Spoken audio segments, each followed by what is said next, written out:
aí, seres? Como vocês estão? Tudo bem, pessoas? Vamos continuar a leitura de Dom Casmurro hoje?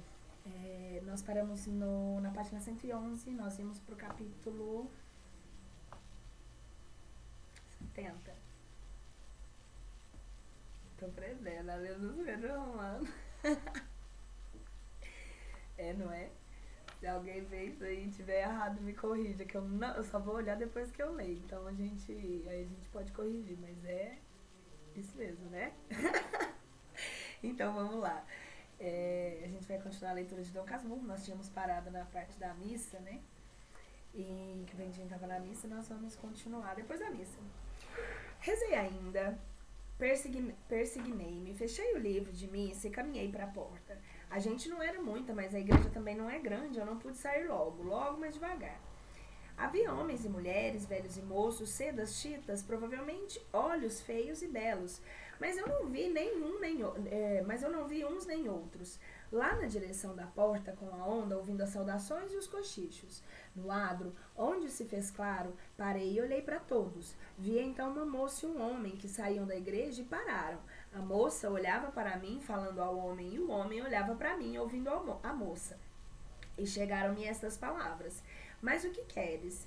Queria saber dela, papai, pergunte. Era sinhazinha Sântia, a companheira de colégio de Capitu, e queria notícias de minha mãe. O pai veio a mim, disse-lhe que estava restabelecida. Depois saímos, mostrou-me a casa dele e, como eu vinha na mesma direção, viemos juntos. Gurgel era um homem de 40 anos, pouco mais, com propensão a engrossar o ventre. Era muito obsequioso. Chegando à porta da casa, quis por força que eu fosse almoçar com ele. Obrigado, mamãe espera-me. Manda-se lá um preto dizer que o senhor fica almoçando e irá mais tarde. Vem outro dia. Sinhazinha Sântia, voltada para o pai, ouvia e esperava. Não era feia, só se lhe podia notar a semelhança do nariz, que também acabava grosso, mas afeições que tiram de graça de uns para dar a outros. Vestia simples, Gurgel era viúvo e morria pela filha. Como eu recusasse o almoço, quis que me descansasse alguns minutos. Não pude recusar e subi. Quis saber a minha idade, os meus estudos, minha fé e dava-me conselhos para o caso a vir a ser padre. Disse-me o número do armazém, Rua da Quitanda. E, enfim, despedi-me e veio ao patamar da escada. A filha deu-me recomendações para Capitu e para minha mãe. Da rua olhei para cima. O pai estava à janela. Fez-me um gesto largo de despedida. Capítulo 71. Visita de Escobar. Em casa já tinham mentido, dizendo à minha mãe que eu voltava e estava mudando de roupa. A missa das 8 já há de ter acabado. Bentinho devia estar de volta. Teria acontecido alguma coisa, Mano Cosme? Mandem ver. Assim falava ela. De minuto a minuto, eu entrei comigo a tranquilidade. De minuto a minuto, mas eu entrei comigo a tranquilidade. Era o dia das boas sensações. Escobar foi visitar-me e saber da saúde de minha mãe. Nunca me visitara até ali, nem as nossas relações estavam já tão estreitas como vieram a ser depois. Mas sabendo a razão da minha saída, 3 dias antes, aproveitou o domingo para ir ter comigo e perguntou se continuava o perigo ou não. Quando lhe disse que não, respirou. Tive receio, disse ele. Os outros souberam? Parece que sim. Alguns souberam? Tio Cosme e José Dias gostaram do moço. O agregado disse-lhe que vira uma vez o pai no Rio de Janeiro. Escobar era muito polido, e conquanto falasse mais do que veio falar, depois ainda assim não era tanto como os rapazes da nossa idade. Naquele dia, achei-o pouco mais expansivo que de costume. Tio Cosme quis que jantasse conosco. Escobar refletiu um instante e acabou dizendo que o correspondente do pai esperava por ele. Eu, lembrando-me das palavras de Gurgel, repetia-as. Manda-se lá um preto dizer que o senhor janta aqui e irá depois. Tanto incômodo nenhum, interveio tio Cosme. Escobar aceitou e jantou. Notei que os movimentos rápidos que tinha e dominava na aula, também dominava agora, na sala como na mesa. A hora que passou comigo foi de franca amizade. Mostrei-lhe aos poucos os livros que possuía. Gostou muito do retrato de meu pai. Depois de alguns instantes de contemplação, virou-se e disse-me: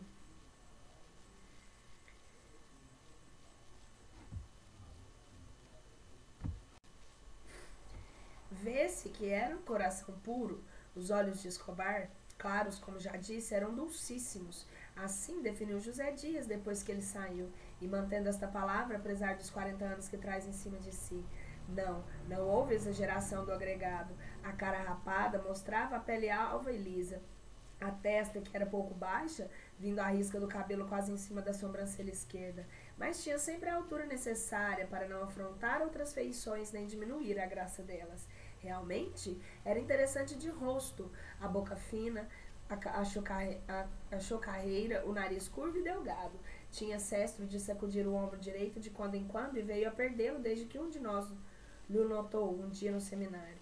Primeiro exemplo que vi de que um homem pode corrigir-se muito bem dos defeitos miúdos. Nunca deixei de sentir tal ou qual desvanecimento, em que os meus amigos andassem a todos. Em casa ficaram querendo bem Escobar. A minha prima Justina achou que era um moço muito apreciável. Apesar de quê? Perguntou-lhe José Dias, vendo que ela não acabava a frase. Não teve resposta nem podia tê-la. Prima Justina provavelmente não viu defeito claro ou importante no nosso hóspede. O apesar era uma espécie de ressalva para algum que lhe viesse a descobrir um dia. Ou então foi uma obra de uso velho que a levou a restringir onde não achara restrição. Escobar despediu-se logo depois de jantar. Fui levá-lo à porta, onde esperamos a passagem de ônibus. Disse-me que o armazém do correspondente era uma rua de os pescadores e ficava aberto até às 9 horas. Ele é que não seria de demorar fora. Separamo-nos com muito afeto, e ele dentro do ônibus ainda me disse adeus, com a mão. Conservei-me à porta a ver se ao longe ainda olharia para trás, mas não olhou. Que amigo é esse tamanho? Perguntou alguém de uma janela ao pé. Não é preciso dizer que era Capitu. São coisas que se adivinham na vida, como livros, sejam romances ou histórias verdadeiras. Era Capitu que abrira inteiramente a janela e aparecera. Viu as nossas despedidas tão rasgadas e afetuosas e quis saber quem era que me merecia tanto. É o Escobar, disse eu, indo pôr-me debaixo da janela e olhar para cima. Capítulo 72. Uma reforma dramática. Nem eu, nem tu, nem ela, nem qualquer outra pessoa desta história poderia responder mais. Tão certo é que o destino, como todos os dramaturgos, não anuncia as peripécias nem o desfecho. Eles chegam a seu tempo, até que o pano cai, apagam-se as luzes, os espectadores vão dormir. Nesse gênero há, porventura, alguma coisa que reformar. E eu proporia como ensaio que as peças começassem pelo fim. Otelo mataria a si e a Desdémona no primeiro ato. Os 3 seguintes seriam dados à ação lenta e descrente do ciúme. E o último ficaria só com as cenas iniciais da ameaça dos turcos, as explicações de Otelo e a Desdémona, e o bom conselho do fino lago. Mete dinheiro na bolsa. Desta maneira, o espectador, por um lado, acharia no teatro a charada habitual dos que os periódicos lhe dão, porque os últimos atos explicariam o desfecho do primeiro, espécie de conceito, e, por outro lado, iam para a cama com uma boa impressão de ternura e de amor. Ela amou o que me afligira, eu amei a piedade dela.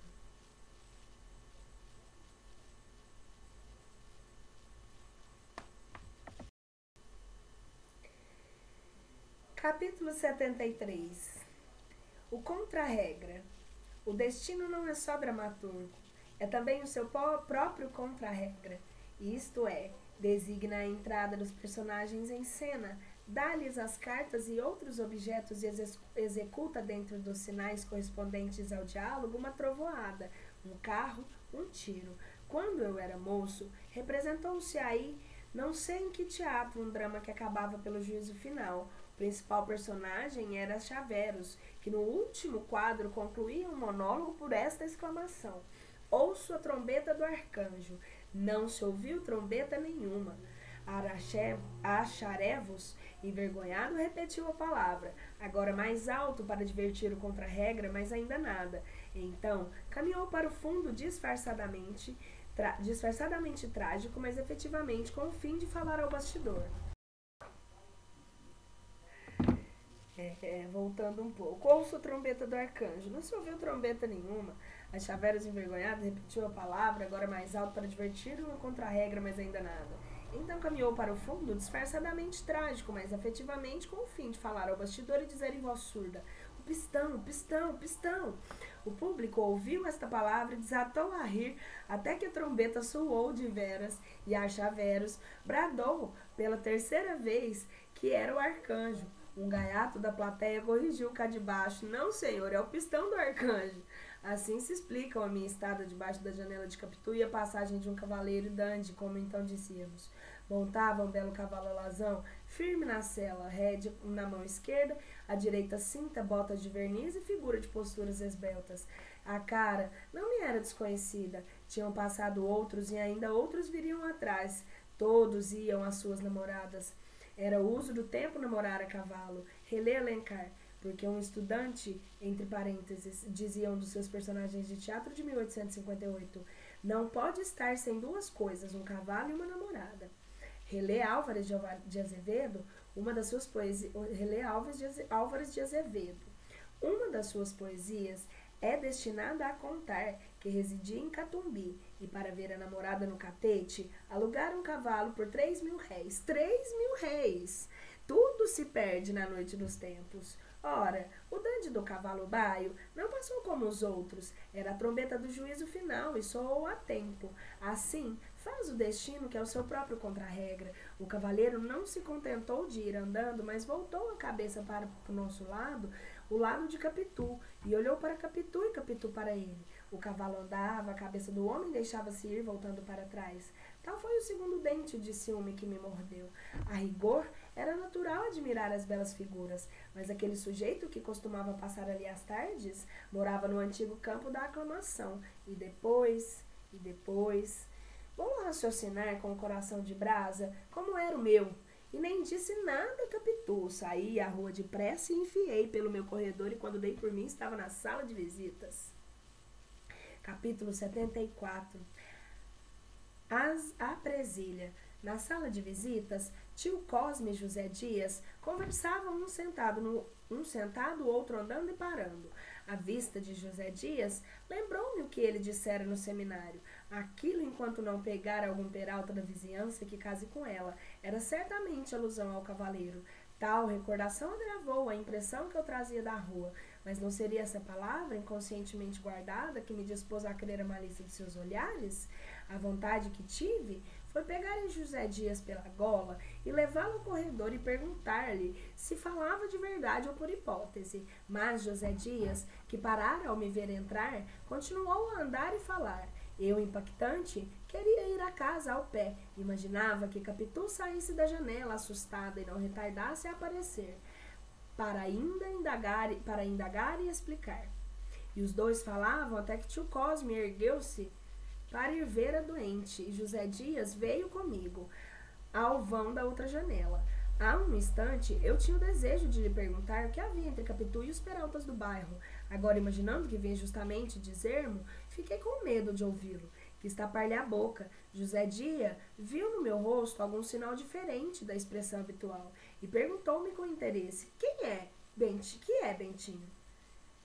Para não fitá-lo, deixei cair os olhos. Os olhos caindo, viram que uma das presilhas das calças do agregado estava desabotoada, e com ele insistia-se que se saber o que é que eu tinha. Respondi apontando com o dedo: olha a presilha, abotou a presilha. José Dias inclinou-se e eu saí correndo. Capítulo 75. Desespero. Escapei ao agregado, escapei a minha mãe, não indo ao quarto dela, mas não escapei a mim mesmo. Corri ao meu quarto e entrei atrás de mim. Eu falava, me perseguia, me atirava à minha cama, rolava comigo e chorava.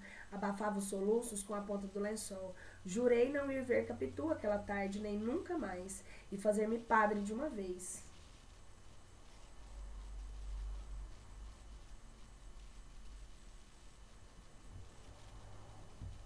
É que eu vim tão empolgada, eu tive que parar pra ver se era isso mesmo. Ele tá ciúme, ele descobriu, né? Alguma coisa que ele viu ali no teatro, tá?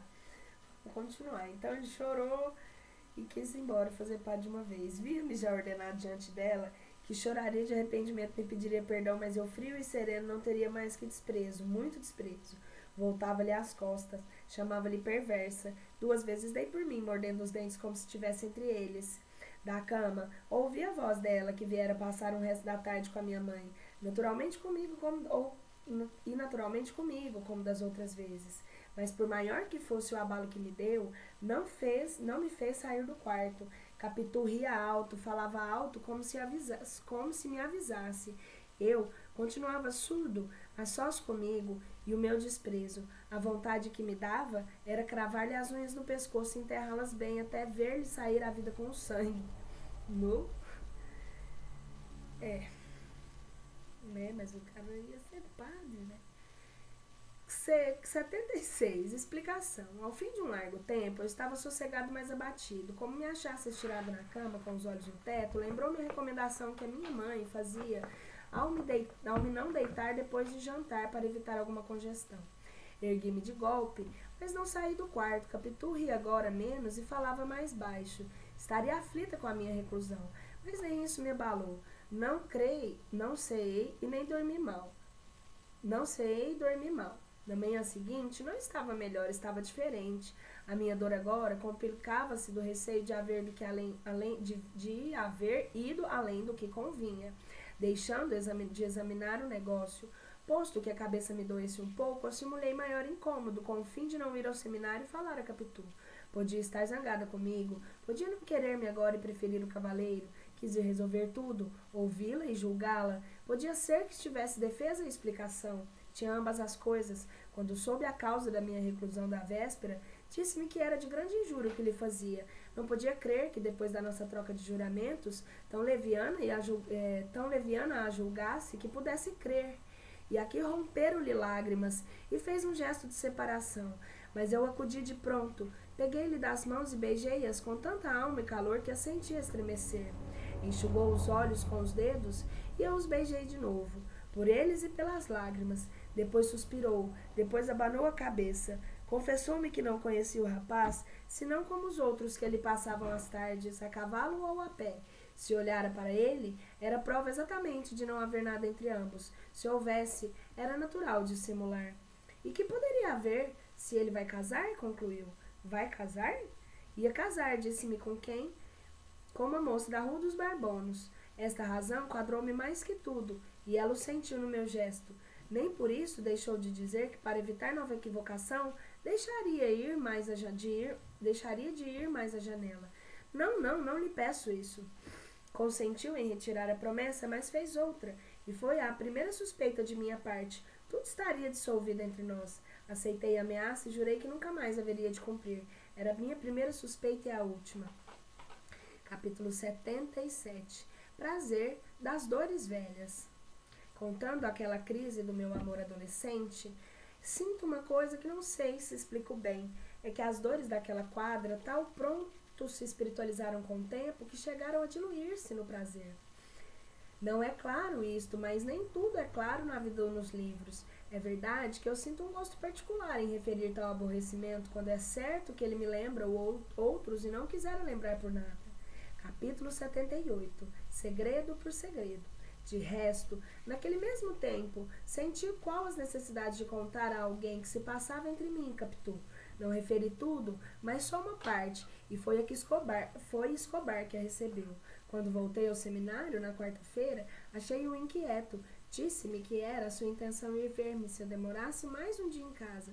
Perguntava-me com interesse o que é que tivera, se estava bom de todo. Estou, ouvia...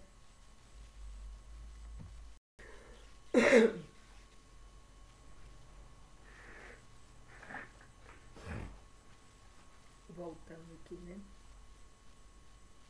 Ouvia, espetando-me os olhos. 3 dias depois, disse-me que estavam achando muito distraído.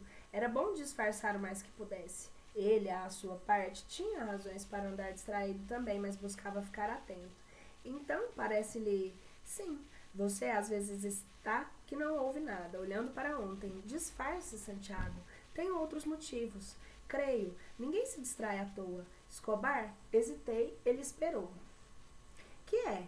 Escobar, você é meu amigo. Eu sou seu amigo também. Aqui no seminário você é a pessoa que mais me tem entrado no coração. E lá fora, não ser gente da família, não tenho propriamente um amigo. Se eu disser a mesma coisa, retorquiu ele sorrindo, perde a graça. Parece que eu estou repetindo, mas a verdade é que eu não tenho aqui relações com ninguém. Você é o primeiro e eu creio que já notaram, mas eu não me importo com isso. Comovido, senti a voz que me precipitava da garganta. Escobar, você é capaz de guardar um segredo?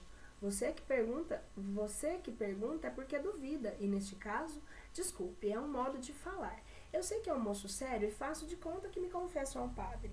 Se precisa de absolvição, está absolvido. Escobar, eu não posso ser padre. Estou aqui, os meus acreditam e esperam, mas eu não posso ser padre. Nem eu, Santiago. Nem você? Segredo por segredo, também tenho meu propósito de não acabar o curso. Meu desejo é o comércio, mas não diga nada, absolutamente nada. Fica só entre nós. E não é que não desejo que não seja religioso. Vou voltar com calma, peraí.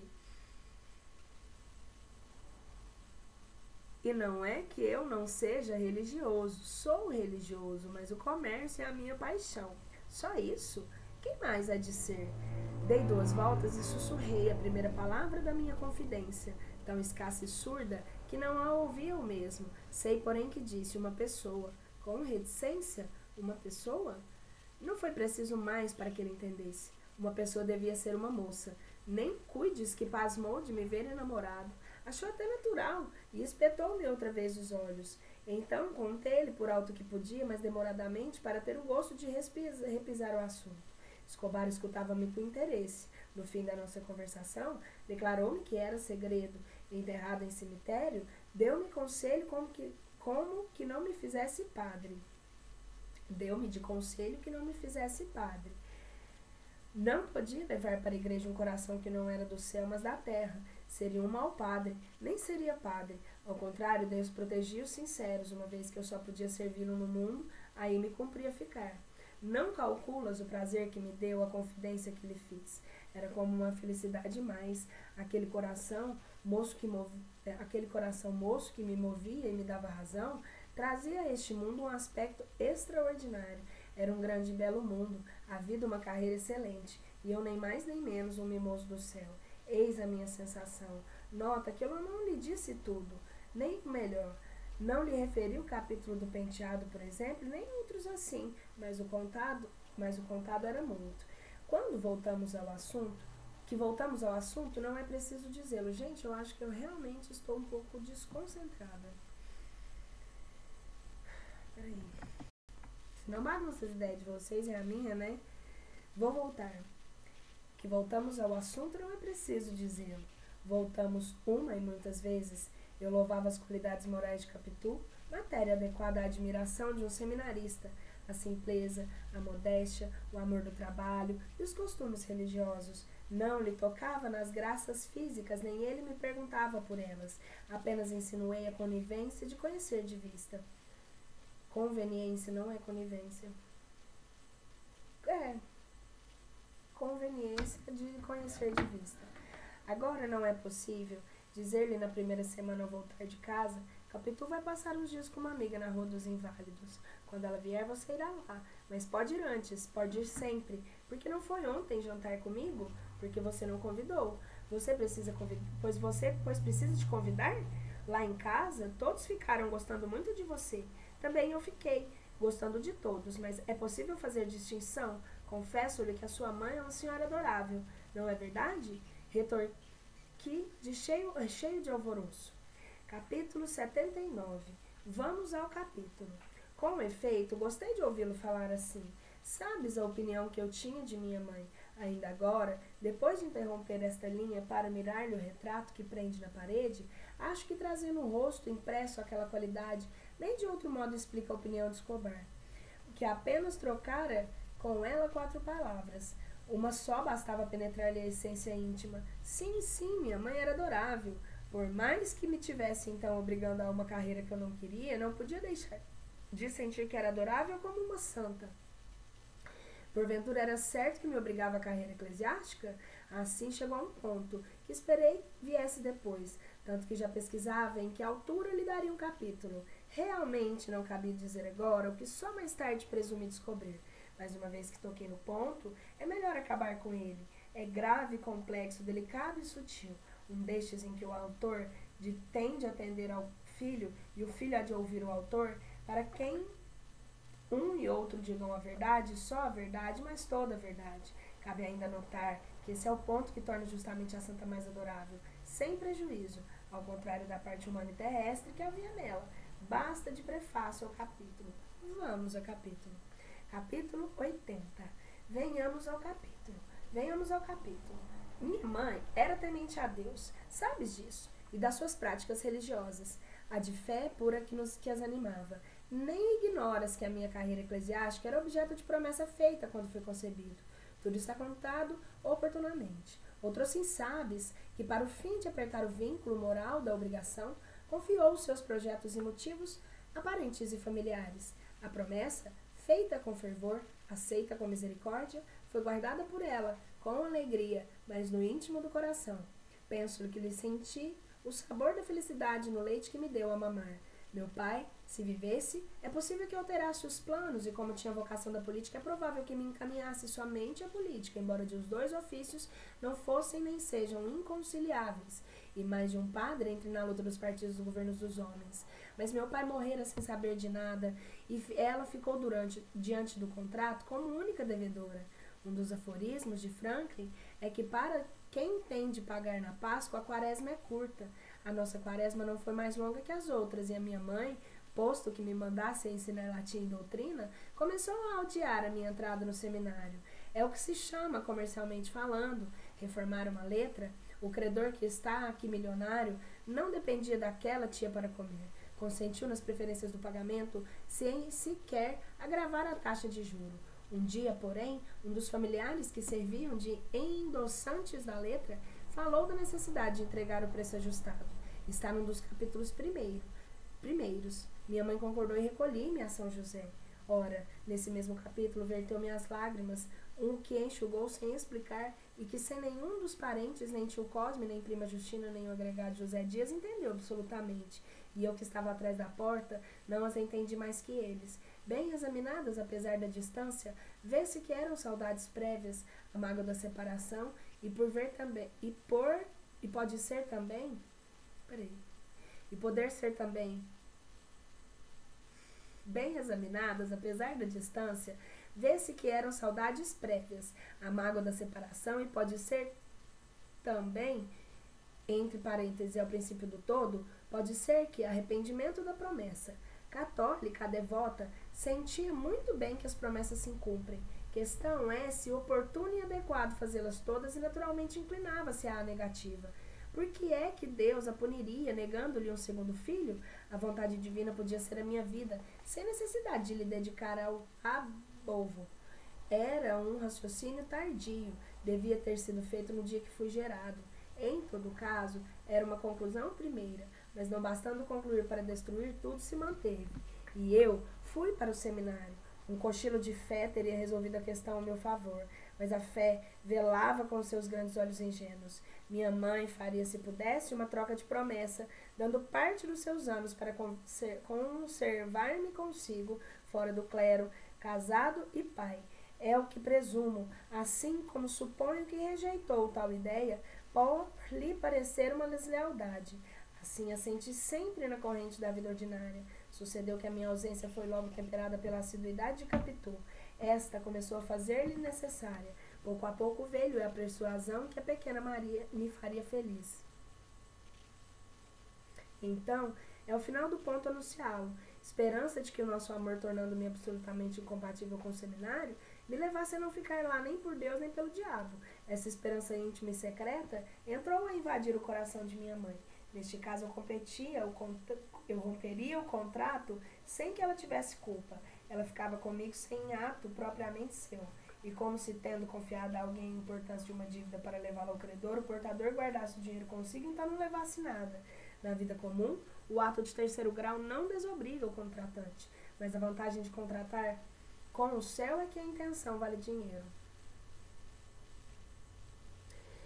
Hás de ter sido conflitos parecidos com esse, se és religioso, haverá buscado alguma vez conciliar o céu e a terra por modo idêntico ou análogo. O céu e a terra acabam conciliando-se. Eles são quase irmãos gêmeos, tendo o céu sido feito no segundo dia e a terra no terceiro.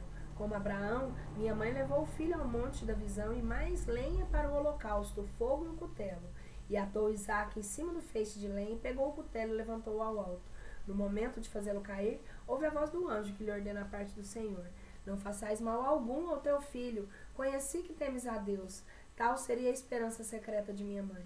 Capitu, naturalmente, o anjo da Escritura. A verdade é que minha mãe não podia tê-la, agora longe de si. A afeição crescente era manifestada por atos extraordinários. Capitu passou a ser a flor da casa, o sol das manhãs, o frescor das tardes, a lua das noites. Lá viviam horas e horas, ouvindo e falando e cantando. Minha mãe apalpava-lhe o coração, revolvia-lhe os olhos, e o meu nome era, entre ambas, como a senha da vida futura. Capítulo 81. Uma palavra. Assim, contando o que descobri mais tarde, posso trasladar para aqui uma palavra de minha mãe. Agora se entenderá o que ela me dissesse no primeiro sábado, quando eu cheguei a casa e soubesse que Capitu estava na Rua dos Inválidos com Sinhazinha Gurgel. Por que não vais vê-la? Não me dissesse que o pai e o Sancho têm te oferecido a casa? Ofereceu. Pois então, mas se queres. Capitu devia ter voltado hoje para acabar um trabalho comigo. Certamente a amiga pediu que dormisse lá. Talvez ficassem namorando, insinuou a prima Justina.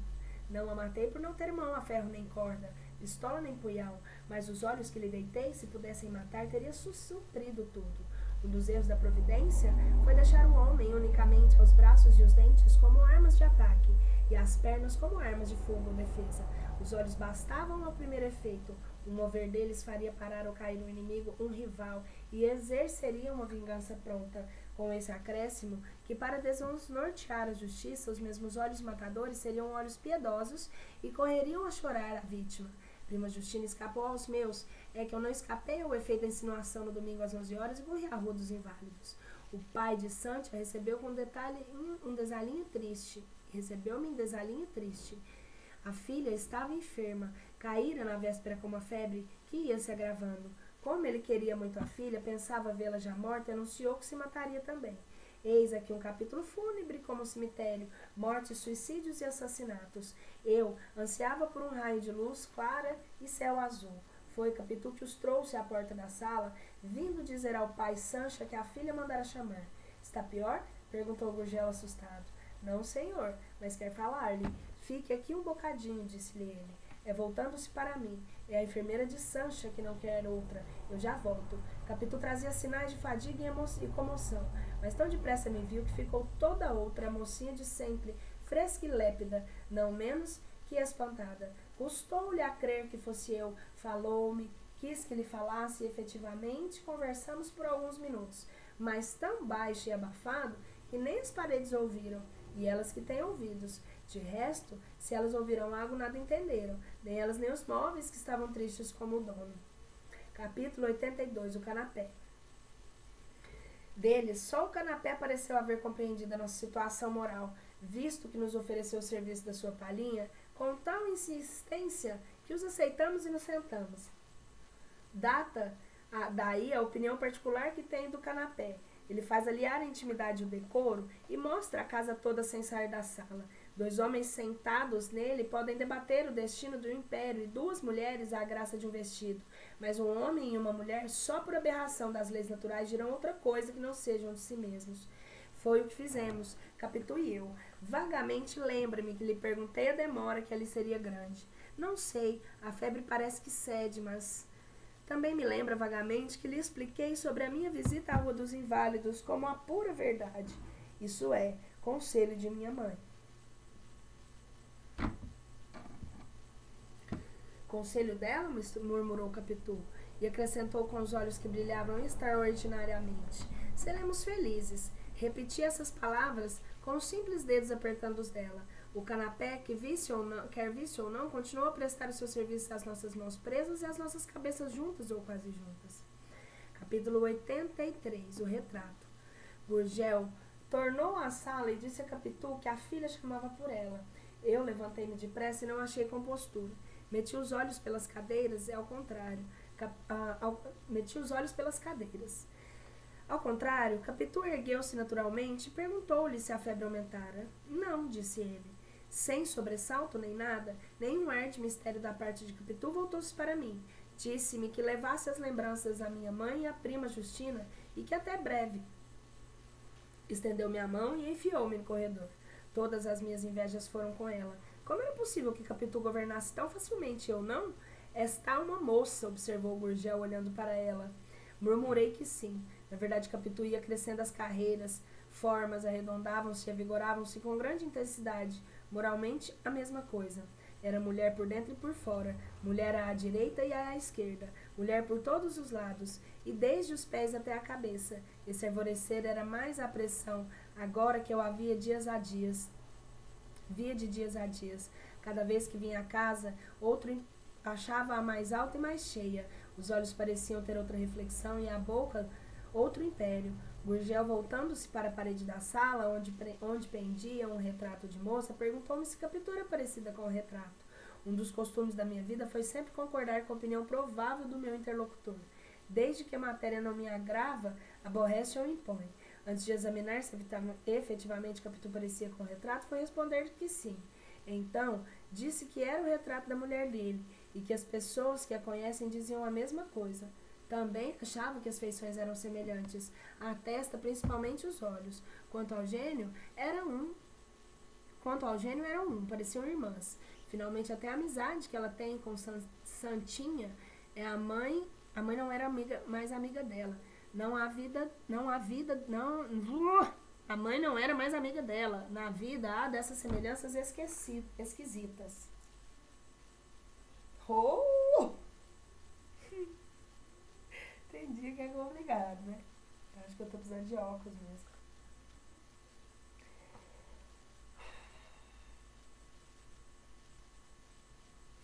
Capítulo 84. Chamado. No saguão e na rua, examinei ainda comigo se efetivamente ele teria desconfiado de alguma coisa, mas achei que não, e pus-me a andar. Ia satisfeito com a visita, com a alegria de Capitu e com os louvores de Gurgel, a tal ponto que não sacudi logo a uma voz que me chamava. Senhor Bentinho, Senhor Bentinho. Só depois que a voz cresceu e o dono dela chegou à porta que eu parei e vi o que era e onde estava. Estava já na rua Mata-Cavalos. A casa era uma loja de louça, escassa e pobre. Tinha as portas meio cerradas e a pessoa que me chamava era um pobre homem grisalho e mal vestido. Senhor Bentinho, disse-me ele chorando, sabe que o meu filho Manduca morreu? Morreu? Morreu há meia hora.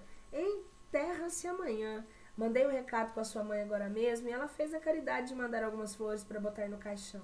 Meu pobre filho, tinha de morrer, e foi bom que morresse, coitado, mas apesar de tudo sempre dói, que a vida que ele teve, um dia destes ainda se lembrou do Senhor e perguntou se estava no seminário. Quer vê-lo? Entre, ande vê-lo. Custa-me dizer isso, mas antes peque por excessivo que por diminuto. Quis responder que não queria ver o Manduca, e fiz até um gesto para fugir. Não era medo. Noutra ocasião, pode ser que até entrasse com facilidade e curiosidade, mas agora ia tão contente. Ver um defunto ao voltar de uma namorada? Há coisas que não se ajustam nem combinam. A simples notícia já era uma turbação grande. As minhas ideias de ouro perderam todas a cor e o metal para se trocarem em cinza escura e feia, e não distingui mais nada, porque cheguei a dizer que tinha pressa, mas provavelmente não falei por palavras claras, nem sequer humanas, porque ele, encostado ao portal, abria-me espaço com um gesto, e eu, sem alma para entrar e nem fugir, deixei o corpo fazer o que pudesse e o corpo acabou entrando. Não culpo ao homem, para ele a coisa mais importante do momento era o filho, mas também não me culpem a mim, para mim a coisa mais importante era Capitu.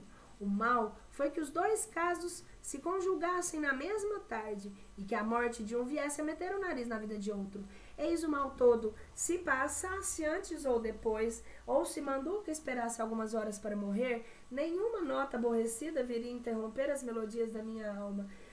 Por que morrer exatamente a meia hora?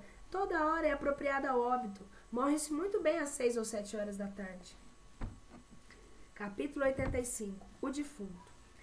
Tal foi o sentimento confuso que entrei na loja de louça. A loja era escura e o interior da casa menos luz tinha, agora que as janelas da área estavam cerradas. A um canto da sala, jantar vi mãe chorando. À porta da alcova, 2 crianças olhavam espantadas para dentro, com o dedo na boca. O cadáver jazia na cama. Ah, cama! Suspendamos a pena e voltamos à janela a esparecer a memória. Realmente, quando era feio, o quadro era feio. Já pela morte, já pelo defunto, que era horrível. Isto aqui sim é outra coisa. Tudo que vejo lá fora respira vida. a cabra que rumina ao pé da carroça, a galinha que marisca o chão na rua, o trem da estrada, o central que bufa, assobia, fumega e passa, a palmeira que investe para o céu, finalmente aquela torre da igreja, apesar de não ter músculos nem folhagem, um rapaz que ali no berço, no beco, empina um papagaio de papel, não morreu nem morre, posto também se chama Manduca. Verdade é que o outro Manduca era mais velho que este, pouco mais velho. Teria 18 ou 19 anos, mas tanto lhes daria 15 como 22. A cara não permitia trazer a idade à vista, antes a escondia nas dobras da... Vá, diga-se tudo. É morto seus parentes são mortos, e se existe algum, não é em tal evidência que se veste ou doa. Diga-se tudo. Manduca padecia de uma cruel enfermidade. Nada menos que a lepra. Vivo era feio. Morto pareceu-me bem horrível. Quando o vi, destendido na cama, o triste corpo daquele meu vizinho, fiquei apavorado e desviei os olhos. Não sei que mão oculta me compeliu a olhar outra vez, ainda que de fugida. Cedi, olhei, tornei a olhar, até que recuei todo de sair do quarto. Padeceu muito, suspirou o pai. Coitado de Manduca, soluçava a mãe. Eu cuidei de sair e disse que era esperado em casa e despedi-me. O pai perguntou se lhe faria o favor de ir ao enterro. Respondi com a verdade, que não sabia, faria o que minha mãe quisesse. E rápido saí, atravessei a loja e saltei a rua. Capítulo 86. Amai, rapazes. Era tão perto que antes de 3 minutos me achei em casa. Parei no corredor a tomar fôlego. Buscava esquecer o defunto pálido e disforme. O que mais não de que dissesse para não dar a estas páginas um aspecto repugnante, mas pensar na outra casa e mais na vida na cara fresca e lépida de Capitu. Amai, rapazes, principalmente amai moças lindas e graciosas. Elas dão remédio ao mal, aroma ao infecto e trocam a morte pela vida. Amai, rapazes. Capítulo 87. A sege. Chegara ao último degrau e uma ideia me entrou no cérebro como se estivesse a esperar por mim, entre as grandes da cancela. Ouvi de memória as palavras do pai Manduca, pedindo-me que fosse ao enterro no dia seguinte. Parei no degrau, refleti-me um instante. Sim, poderia ir ao enterro. Pediria à minha mãe que me alugasse um carro. Não cuides que era o desejo de andar de carro, por mais que eu tivesse o gosto da condução. Em pequeno, lembra-me assim muitas vezes minha mãe e as visitas da amizade de cerimônia. E a missa, se chovia, era uma velha sege de meu pai, que ela conservou o mais que pôde. O cocheiro, que era o nosso escravo, tão velho como sege, quando me via à porta vestido esperando minha mãe, dizia-me indo, pai João vai levar nhonhô. E era raro que eu não lhe recomendasse. João demora muito às bestas, vai devagar. Minha Glória não gosta, mas demora. Fica entendido que era para saborear a sede, não pela vaidade, que ela não permitiria ver as pessoas que iam dentro. Ela era uma velha sede obsoleta, de 2 rodas, estreita e curta, com 2 cortinas de couro na frente, que corriam para os lados quando era preciso entrar ou sair.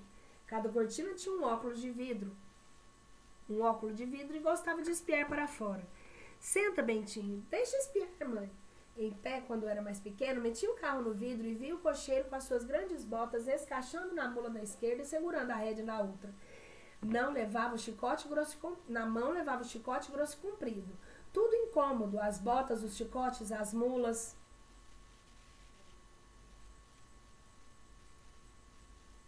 Mas ele gostava e eu também. Dos lados e na rua, as pessoas que iam e vinham atravessaram diante da sede com grandes pernadas ou passos miúdos. Quando havia impedimento de gente ou animais, a sede parava, e então o espetáculo era particularmente interessante. As pessoas paradas na calçada ou à porta das casas olhavam para a sede e falavam entre si, naturalmente sobre quem iria dentro. Quando fui crescendo em idade, imaginei que adivinharam e diziam, é aquela senhora da rua Mata-Cavalos que tem um filho, Bentinho. A sege ia tanto com a vida recondita de minha mãe, que quando já não havia nenhuma outra, continuamos a andar nela, e ela era conhecida na rua e no bairro pela sege antiga. Afinal, minha mãe consentiu em deixá-la, sem a vender logo. Só abriu mão dela porque as despesas da cocheira obrigaram a isso. A razão de guardar inútil e exclusivamente sentimental era a lembrança do marido. Tudo o que vinha de meu pai era conservado como um pedaço de pele. O resto da pessoa, a mesma alma integral e pura. Mas o uso era filho também do carrancismo que ela confessava aos amigos. Minha mãe exprimia bem a fidelidade dos velhos hábitos e as velhas maneiras, velhas ideias, velhas modas. Tinha o seu museu de relíquias, pentes desusados, um trecho de mantilha e umas moedas de cobre datadas de 1824 e 1825 e para tudo que fosse antigo. Assim mesmo queria fazer velha, mas eu já deixei dito que neste ponto não alcançava tudo o que queria.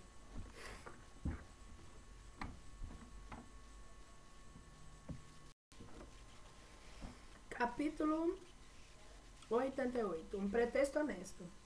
Não, a ideia de ir ao enterro não vinha da lembrança do carro e das suas doçuras. A origem era outra. Era porque, acompanhado o enterro do dia seguinte, não iria ao seminário e podia fazer outra visita a Capitu, um tanto mais demorada. Eis aí o que era. A lembrança do carro podia vir acessoriamente depois, mas a principal imediata foi aquela.